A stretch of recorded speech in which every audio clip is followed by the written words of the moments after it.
Sir, हो sir. कोण आहेस तू? काय काम आहे? मला साहेबांची मुलाखत घ्यायची, जरा त्यांना बोलवा. दादासाहेब, हो दादासाहेब. काय रे वांग्या? साहेब, यांना तुमची घ्यायचे. ए वांग्या, काय घ्यायचे ते विचारलंस? असं डायरेक्ट कोणाला पण कसं तू आत घेतो रे? कोण आहे हा? साहेब, मी पुचाट.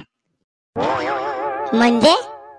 पुरुषोत्तम चांदोबा टरमाळे, पुचाट.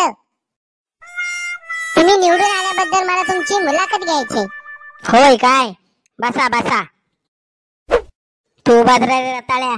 बोला, काय म्हणताय? मला सांगा, लोकांच्या मनात तुमच्याबद्दल एवढा राग असताना सुद्धा तुम्ही निवडून कसे काय आलात? ईव्हीएम ची कृपा. म्हणजे आम्ही लोकांपर्यंत पोचलो पैसे वाटायला. काय ते? काय बोलला रे वांग्या? काय नाही दादा, तुम्ही बोला. आम्ही लोकांपर्यंत पोचलो, मग लोक मतदान करायला पोचली. ईव्हीएम वर मतदान केलं आणि आम्हाला निवडून दिलं. सर, लोक म्हणत होती निवडून येऊन सुद्धा तुम्ही काही काम नाही केलंय. करणार हो. आधी साहेबांना हातात तरी घेऊ दे. काय? सत्ता हो, सत्ता. बरं, मला सांगा, सगळ्यात आधी तुम्ही कुठे विकास योजना राबवणार?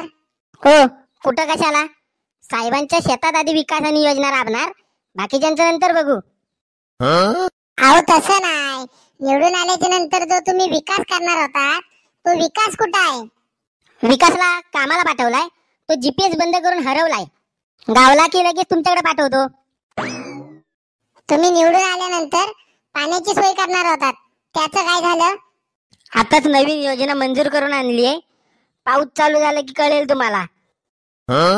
सर, मला खरं खरं सांगा, तुम्ही आतापर्यंत काय विकास कामं केलीत? काय केलं म्हणजे? जाऊन बघा. घराघरात रस्ते आले, स्लॅबची 3-3 मजल्याची घरं झाली, पाण्याचे 3-3 नळ आले, गार, गरम आणि थंड. एवढंच काय, घरात 4-4 चाकाच्या गाड्या आल्या.